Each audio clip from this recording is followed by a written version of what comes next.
Bonjour à tous, on se retrouve pour cette nouvelle catégorie de vidéos que je vous propose depuis plusieurs semaines maintenant.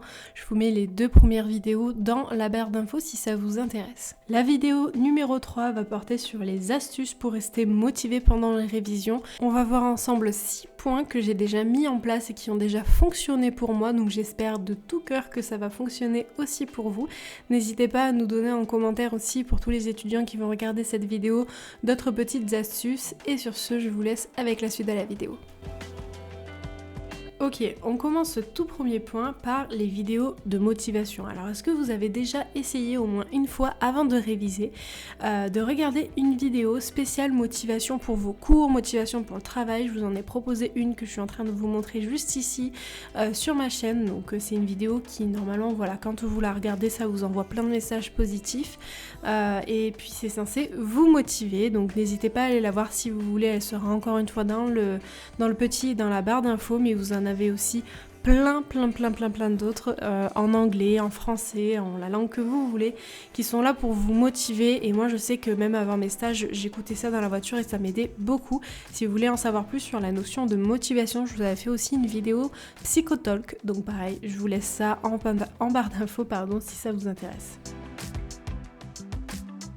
Bon, si après avoir regardé des vidéos motivation, ça vous motive pas tant que ça, vous y êtes pas assez sensible, peut-être que ça serait intéressant pour vous de changer entre guillemets de plateforme. En tout cas, si votre cours est compliqué, si vous avez du mal à vous y mettre, à vous lancer dedans, regardez peut-être une vidéo un peu style introduction qui explique vos cours ou des notions de vos cours. J'avais fait ça justement pour la psychologie positive, un cours dont j'avais vraiment pas trop compris parce que c'était très brouillon et au final ça a été un cours que j'avais adoré parce que j'avais regardé une conférence, j'avais regardé la vidéo de PsychoQuack sur la psychologie positive et ça avait été super intéressant, on acquiert même d'autres notions. Ça peut toujours être des points bonus, surtout si vous passez à l'oral.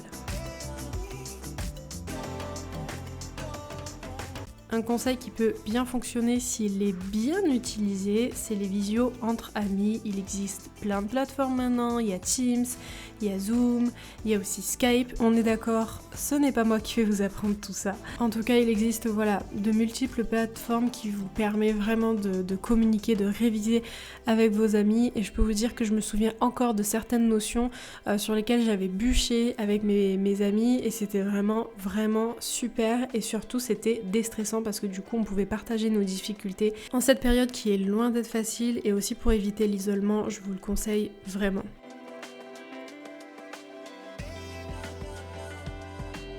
Mon quatrième conseil, ça porte sur l'endroit dans lequel vous révisez. Si vous avez la possibilité de changer d'endroit, que ce soit à l'extérieur ou à l'intérieur de chez vous, vraiment essayez de le faire. Petite anecdote, j'ai une mémoire très visuelle, donc pour moi ce conseil c'est vraiment très important et j'y suis très sensible.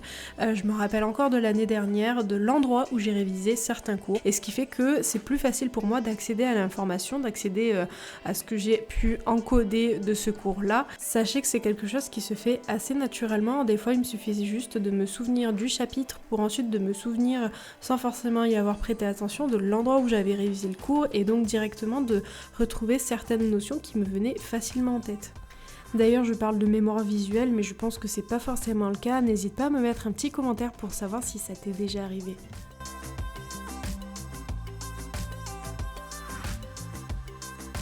Un truc qui peut aussi très vite nous démotiver, c'est de toujours réviser sur le même support. Pour changer un petit peu, pour activer une motivation, peut-être qu'il serait intéressant pour vous de changer de support. Par exemple, je vous propose là un site que vous m'avez vous-même parfois conseillé, c'est Quizlet, qui est un... Quizlet, oui je crois que ça se dit comme ça, en tout cas c'est un site où vous pouvez vous faire vous-même des petites flashcards, des petits mémos, des petits quiz en fait. Et c'est vraiment très intéressant pour vous, je pense, pour réviser. En tout cas c'est un support supplémentaire qui peut être vraiment bien. Je vous avais proposé une vidéo aussi sur les flashcards, c'est pareil, un petit moyen mémotechnique, enfin c'est pas tellement moyen mémotechnique, c'est un autre support encore une fois. Vous pouvez marquer des mots, des notions et la définition derrière et essayer de vous entraîner même entre amis à réviser. Et enfin je vous propose une dernière vidéo qui sont des fiches un petit peu plus innovantes qui peut permettre de vous motiver un petit peu plus.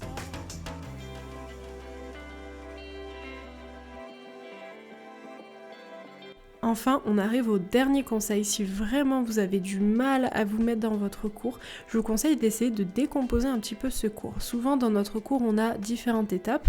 Par exemple, dans un premier temps, on va avoir la définition. Ensuite, on va avoir un paragraphe qui va parler d'une notion, etc., etc. Essayez de vous définir des étapes. Par exemple, la première étape, ça va être, allez, je vais apprendre la définition du cours. Et à chaque fois que vous allez réussir à passer cette étape, une fois que vous allez réussir à apprendre la définition d'un cours, donnez-vous une récompense. Faites une pause de 5 minutes, ça peut être bien d'ailleurs si vous faites des examens blancs pour réactiver ensuite l'information juste après, de faire des questionnements sur la première étape, donc l'apprentissage de la définition que vous avez fait. Lisez un chapitre d'un livre que vous adorez, regardez une seule vidéo, croyez-moi, si la récompense est bien choisie, si vraiment vous adorez un livre en ce moment que vous n'arrivez pas à vous arracher, si vraiment vous avez trop envie de voir une vidéo sur YouTube, ça peut vraiment vous aider. Vous fixez un seul objectif, allez, dans les prochaines minutes qui suivent, je vais apprendre juste la définition et une fois qu'elle est bien rentrée, je me donnerai cette récompense-là.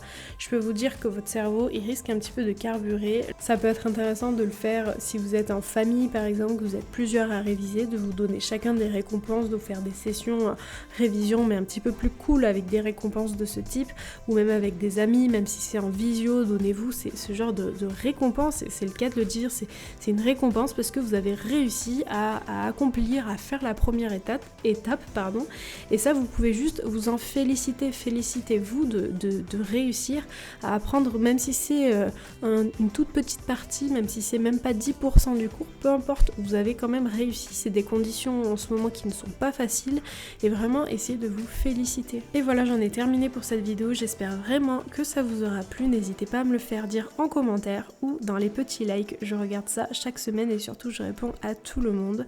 Donc sur ce, on se dit à dimanche prochain pour une prochaine vidéo, bye.